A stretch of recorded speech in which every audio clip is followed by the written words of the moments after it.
Namaste and greetings to another session of self-improvement. You might remember that last time I had mentioned creative thinking and critical thinking. So let us now talk about creative thinking first, in the next part, critical thinking, and in the following part, lateral thinking. As all of us know, thoughts are most important. In our life, thought is the central core from which all our words and actions originate. And from there, life continues. So the process of thinking and regulating thinking becomes very important for self-improvement. I'm sure all of you who are watching and attempting self-improvement will agree with me when I say that the key requirement for us is to see that our thoughts are proper and they are oriented towards the proper goals. You might have heard the famous Greek philosopher Plato, who said that the original point in this world is the human thought. It is only from thought that experience originates. Whatever we do or whatever humanity does, and from there everything else. For instance, creativity. So creative thinking, not only creative action or creative output, is important. We always think of creativity as an output. As a student of literature, I will talk about creativity as the finished product, a poem or a novel or a drama. But I'm not talking about the output now. I'm talking about that mental state which we call as creative thinking. Today, creative thinking has become very important. It was always important, but today people are laying more and more emphasis on it because life is changing very fast. Whatever we knew 50 years or 30 years back as something which is stable and steady and well established might not have an existence in the near future. Things are changing so much. So if we have a set pattern of living, if we get fixed in a particular mode of thinking, then we will not be able to progress. So for any self-improvement, the requirement is very clearly creative thinking. Therefore, I thought that we could attempt creative thinking with a few experiments, with a few ideas, which I want to share with you. Now look at the history of humanity from the caveman to the present digital age. You will find that every progress has at its back the creative thought. The way in which fire was discovered by rubbing two stones, the way in which paintings were done for communication in the caves by these people. All these have at the back the aspect of creative thinking. So we need to remember. And today, if you look at the digital era, everything is highly creative. The pandemic has brought us so much creativity. On one side, it is very harmful for the body and the mind. And on the other side, the creative mind is going ahead more and more. You take creativity in an era of science. All scientific discoveries, you must remember, spring not only from experimentation and observation, but they spring from the creative aspect of the human mind. Unless the scientists are highly creative, they cannot progress. Look at any example of science. Look at the way in which Thomas Alva Edison or Newton or Archimedes, These people, and look at, more recent Planck or Einstein. In each of these cases, you will find the need for creativity, very important. And many of them were not creative only in one aspect. They were creative in a variety of ways. Some of them were interested in music, some of them in painting and other things. Great writers, when you come to literature, highly creative.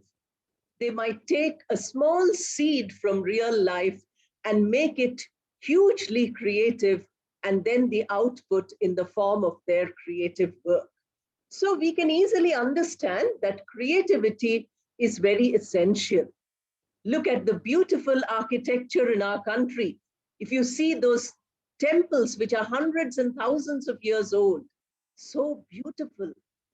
It originated not only from the creative artist, the person who actually did that carving, but also from the brain of a creative person who designed it. This design was very important. We have also a huge body of philosophy and literature. Can you imagine the kind of creative thinking that has to go into the formulation of all this? You read our epics, you will find hundreds of examples of creative thinking. Look at music, dance, singing. All these things are very important in creative thinking. I can give you the example of the beautiful songs which Swami Srikandanandaji used to write when I remember him in Hyderabad. And some of the famous singers sang these bhajans. We enjoyed the bhajans also. How did he write this? All of us have bhakti, all of us have devotion, but from devotion, a creative output comes only because of the creative thinking. We need to be creative thinkers in order to progress, in order to succeed, in order to go ahead. A time will come very soon in the future when creative thinking will be the only way in which we can survive.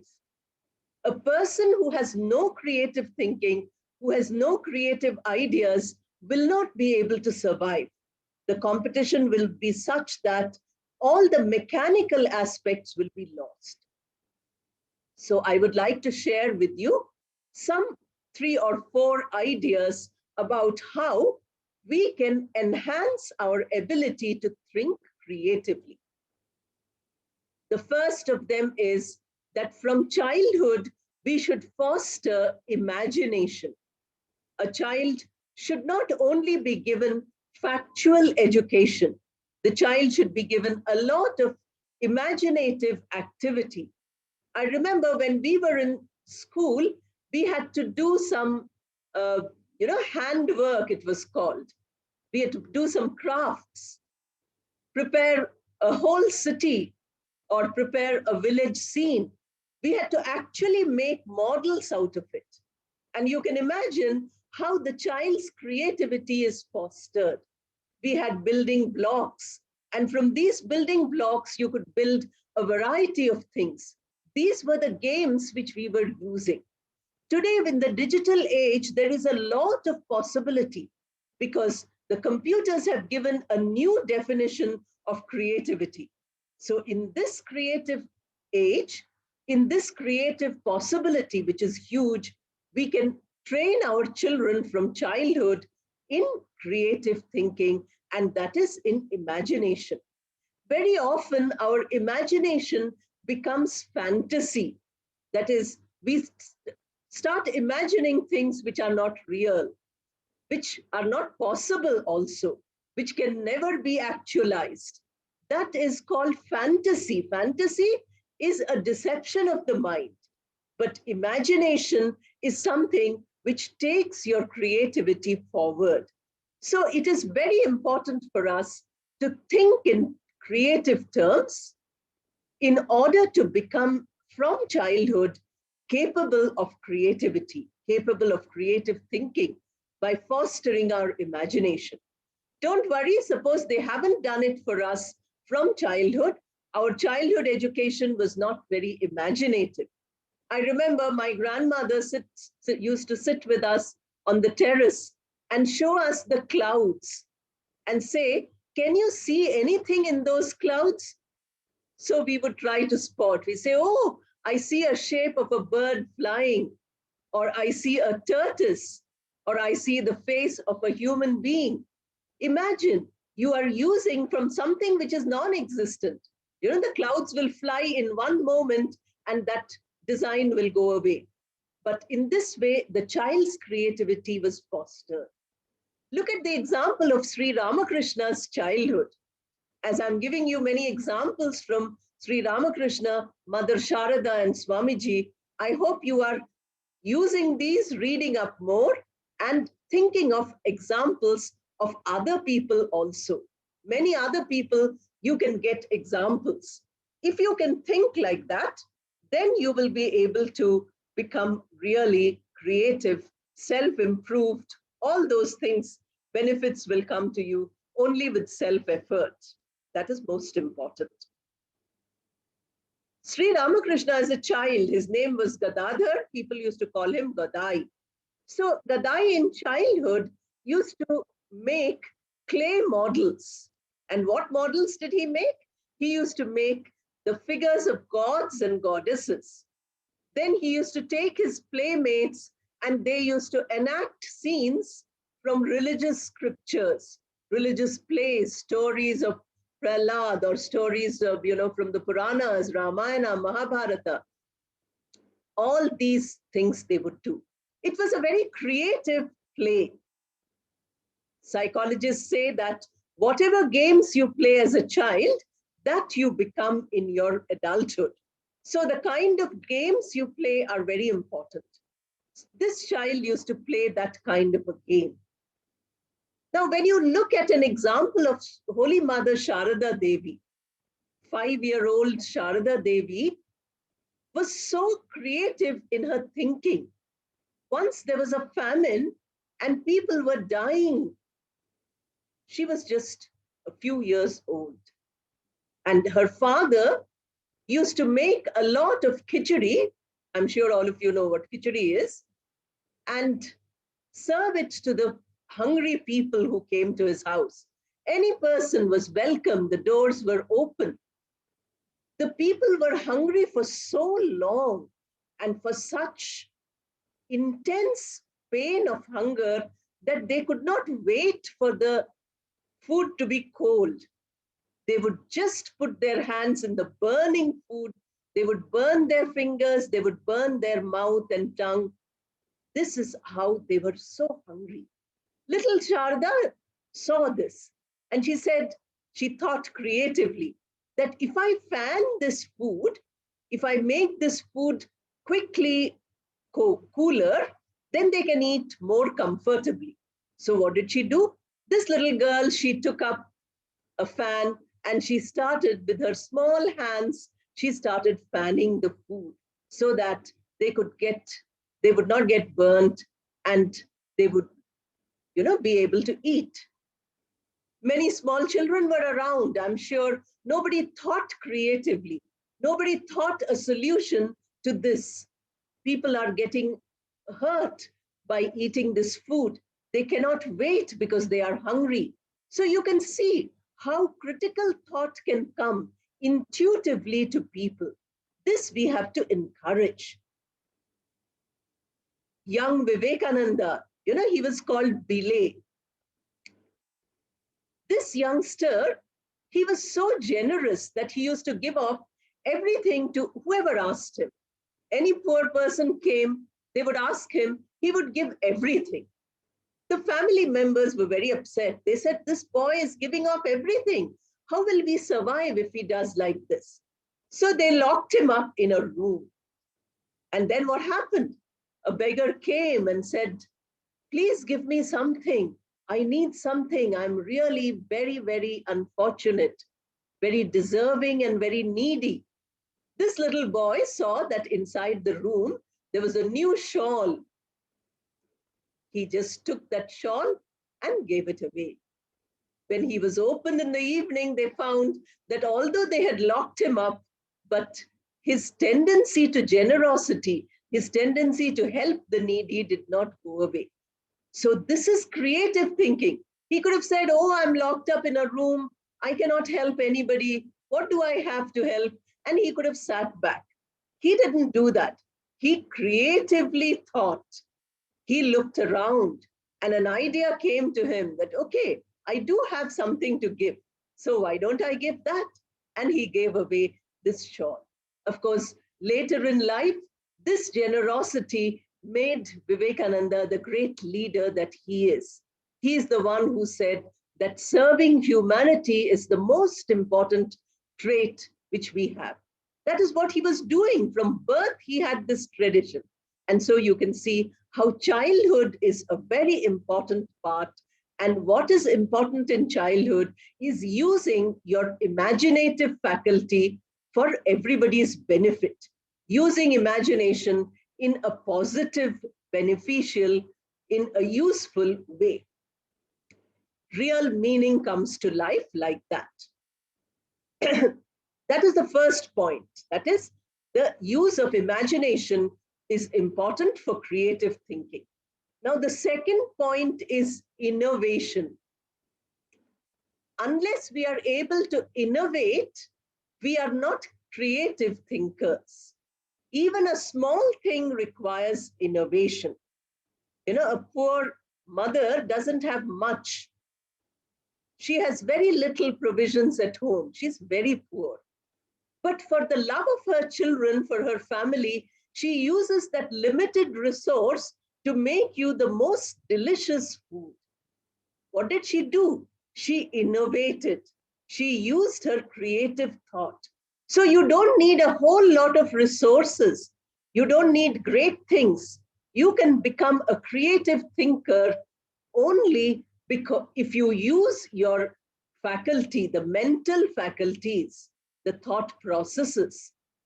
Today, I'm seeing many startups by very highly qualified young Indians. It makes me so happy. What is a startup? When I spoke about a startup, a teacher of 25 years asked me, what is a startup? A startup is a new entrepreneur venture. It is a new idea. And a new idea is what we call innovation. There are many startups now for education. So what education you're getting in school is wonderful. You want some extra education, or older people want education, or you want education for a specific purpose, a specific subject for a specific purpose. All this, you have educational startups. You have many other startups. I remember some young computer engineers gave an ad. They said, if you have old desktops at home, please donate it to us. We will provide connectivity to our villages.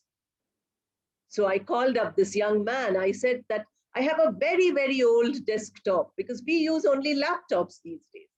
Do you want? They were so grateful. Immediately they rushed and they took it. Today we are talking about e-waste. We are saying that all this e-waste which we are accumulating will destroy the world. Now, can you see innovation of these young boys and girls recently passed out who are using the e-waste and providing internet facility to the villages? How they are doing it, I don't know, because that is their subject. It is not mine. But whatever creative ideas come to them, they are implementing. So when we look at the creativity in others, we also start becoming creative. And how do we do it? By being innovative. Now, I'm going to give you again some examples of the three great people whom we are all the time mentioning in their ideas of innovation. Now, the example of Sri Ramakrishna was always talking about spirituality, how to become spiritual. So he used to give beautiful metaphors. Each metaphor is an example of innovation. I'm going to share with you one of them. creative thinking. People say that spirituality is so difficult because the world is so attractive.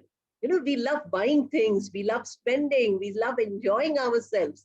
Who wants spirituality? Then some people, of course, are interested. Today, unless you have spirituality, you don't have the complete human being. Even to get a simple job, you need SQ. I have mentioned these things already. So what we require is that we need to look at this great person, the great genius of Sri Ramakrishna, innovation. He says the world is like a river full of crocodile.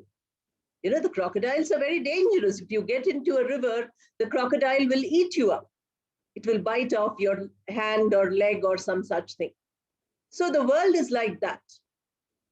The river looks very attractive, but it has its own dangers. But what can you do? If you put haldi is turmeric. If you put turmeric all over your body, then the crocodile will not come near you. So if you have purity of thought, haldi is like the purity of thought. Haldi is like your genuine desire for spirituality. If you have this renunciation, if you have this desire, the genuine, urgent urge to become spiritual, then it will act like the haldi, and the world, the problems of the world will not affect you. Can you see how creative the example is? How simple it is? To the village people who always used to jump in water where crocodile might have been there, this was a home remedy. Everybody has turmeric at home. So they would say, okay, fine, this is a wonderful remedy. But then what is he referring to? He's not referring to swimming in the river. He's referring to swimming in the world, in the ocean of this world, and successfully reaching the end of that ocean where you will find the spiritual journey's end, the eternal concept. Then we have the example of Sri Sharada Devi. Sharada Devi was creative in everything. The manner in which she used to run her household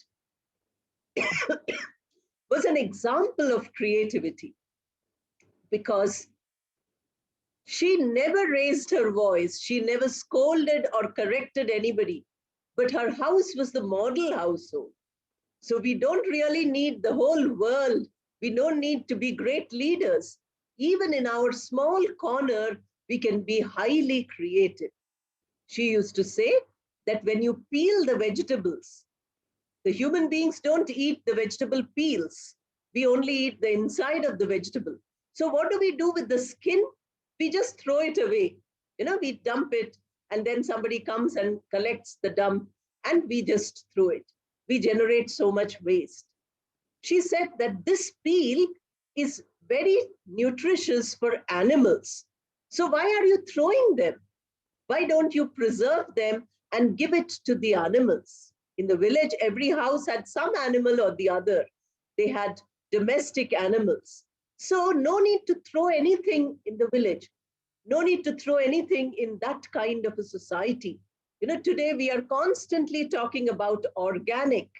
Can you imagine how powerfully organic this is?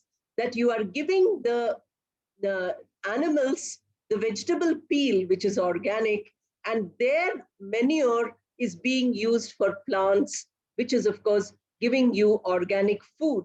So the skin which comes out of this vegetables also is powerfully organic. So there was no concept of organic farming, 100 years back when these people lived. But they were using these ideas. In the pandemic, it has taught us that the ideas of hygiene in our country, hundreds of years old ideas, are so relevant. They would say when you come out of the house, come out from outside into the house, wash your hands and feet, change your clothes. Aren't we doing it in the pandemic time? Whenever we come out, we remove the mask, we give everything for washing. Starting from hair to the toe, we wash everything, and we keep soaping our hands all the time. Many people, if they saw their grandparents washing their hands so often, they used to laugh at them by saying, you know, you have some psychological disorder. This is what the youngsters would say. Today, we are washing our hands hundreds of times. And, you know, every time we are washing, you know, we are rubbing at the hand 20, 30 times so that the germ doesn't stay. These old ideas, therefore, are highly creative. If we rethink, we will get wonderful ideas. When we come to the innovation of Swami Vivekananda, you know, after the passing away of the master, he traveled all over India on foot. Why did he travel? He could have just taken a train. He traveled because he wanted to understand the common people of India. Living in a city like Kolkata, which was the capital city in those days, he got only a very urban perspective. But he wanted to know India. He wanted to know the whole of the country. And because he wanted to know the whole of the country, he had to travel. And this travel, how did he do? He did it in such a way that he could meet people, absolutely ordinary people. And then his creative thought told him that although there is a lot of material poverty in India, there is spiritual strength. The poorest of the poor person has a powerful spiritual core. He went to the US and he says, I found exactly the opposite. Although they have excess of material benefits, spiritually they are very poor. This is what he says. If you read his complete works, you will get these ideas. So what was this? This was an innovative idea that I don't travel in India by any process except walking through India. Because if I walk through, I can meet millions of people. This is what he did. Now, these are 2 points, you know, imagination and innovation. Now, I'm talking about a third point, and that is initiative. Taking initiative was very important. Sri Ramakrishna did a lot of sadhana because not for himself, but because for the whole world. He wanted all of us to benefit by his sadhana. Then mother, of course, you know, gave shelter to a young girl whose parents had sent her out of the house. Says, you have committed a terrible crime. You cannot stay here. The mother did not do that. The mother said, in my house, you have shelter. As long as you regret, as long as you feel sorry for your mistake, you can always be forgiven. Swamiji, of course, his initiative was the starting of the Ramakrishna Mutt and Mission. Today, we have centers all over the world. If we go to any country, we can visit those centers. If you go to any city in India, you can visit these centers. A lot of work gets done by these people. So you can imagine that initiative, that one moment's initiative proliferated into such a huge success. Now, the fourth point here, you know, imagination, innovation, initiative. Now, the fourth is creative visualization. Today, creative visualization is being used in a variety of forms. Medical doctors carried out an experiment, they say, that, you know, if you are lost in the snow, within a period of time, your body becomes so cold that you die. Naturally, you die unless you are found. But if you can give people some more time to find you, they might have a better chance of finding you. If you can increase the period of time. The human body is warm, so we have to keep the body warm. Then they said that if you do creative visualization when you are in such a crisis, then the body reacts to this. Visualization is only in the mind. You know, you think. So you start thinking that I have a warm cup of coffee with me. I have a warm blanket around me. I have fire burning all over where I can, you know, warm my hands and feet. My whole body is getting warmed by a fire. The medical doctors say that when they carried out this experiment, they found that at least 5 or 10-fold increase in the time factor. So if you die in 1 hour, actually you'll be alive with creative visualization for 10 hours. Since I'm not a medical doctor, I can't tell you. But in every field, this creative visualization is being used. It is called secular meditation also, but it can be spiritual meditation too. Now, we can take many examples of this, from the field of science. If I give you the example of Kekulé and the benzene ring. If you're a student of chemistry, you'll know how he found the structure of benzene by creative visualization.